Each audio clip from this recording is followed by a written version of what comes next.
We're putting people who have been left behind in the past or couldn't have been lifted out of anything before.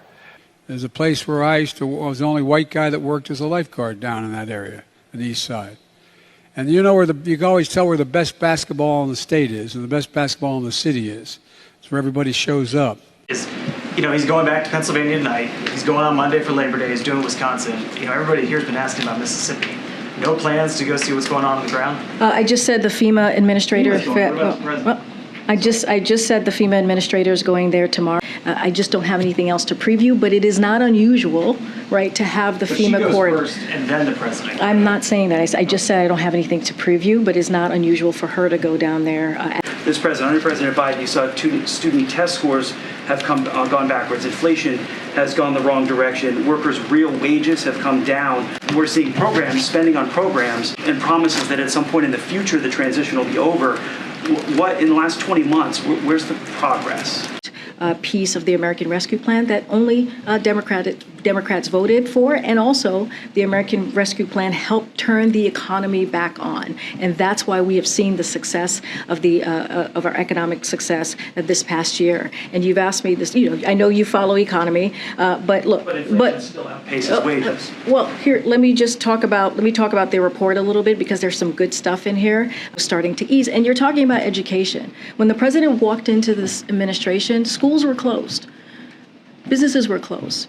It was so mismanaged by the last administration that we had to get to work to make sure that we opened up the schools, which we were able to do. Nearly all schools were opened in the first 6 months, getting small businesses back open.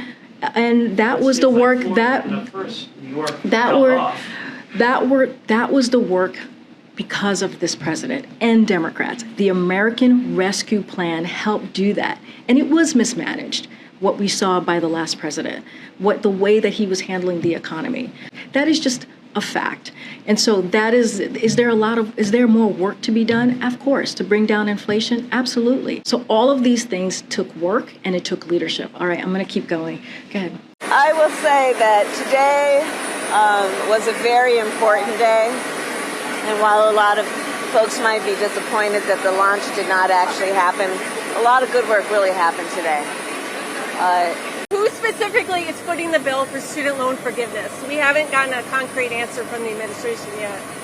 Well, let's start with this. First of all, a lot of the same people who are criticizing what we rightly did in following through on a commitment that we made to forgive student loan debt are the same people who voted for a tax cut for the richest Americans. And that debt has been the reason that they're unable to start a family, buy a home, and pursue their piece of the American dream.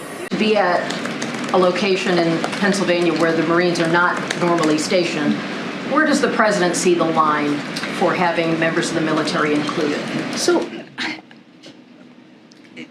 I just want to be very clear. You know, as you know, the president was at Independence Hall, and you know the history. I'm just going to repeat it, but being at Independence Hall for this president, and you follow this president, you know how he thinks, and you know how he is as an elected official. He believes that is important for him to speak, and so for him, this was not a political speech. So just want to. That's really the best way that I can explain how the president was thinking about this last night. You know, when it comes to, we have talked about how we're expecting to see a bit of a cooling as we go into a transition to more stable growth. In that transition, then, you're expecting job losses. But I'm just not going. We've talked about how we anticipate a cooling, right, for the job numbers to not be at the high job growth that we have seen these past several months. That is something that we have talked about many times. Anytime you all ask me about what we expect for jobs numbers, we always talk about we expect a cooling, especially as we're in a transition for a stable and steady growth. Tension between the president and Governor Reeves, because there's something getting in the way of the president and the governor speaking to each other, and is that necessary to further any assistance or progress on this issue? I mean, look, it's not necessary to further any progress in this situation. FEMA director is on the ground today who is part of the agencies that, if anything, leads the effort. It's not necessary to have a leader conversation. The federal government is going to do its job because of the president has put. Typical when there's a crisis in a state, regardless of party, regardless And you're of right, personal regardless of relationships. party, you're absolutely right. We've got Was because the call been attempted and not been welcomed? no, or- I don't have a call to preview. I don't have a call to read out to you at this time. I can tell you that regardless of a call,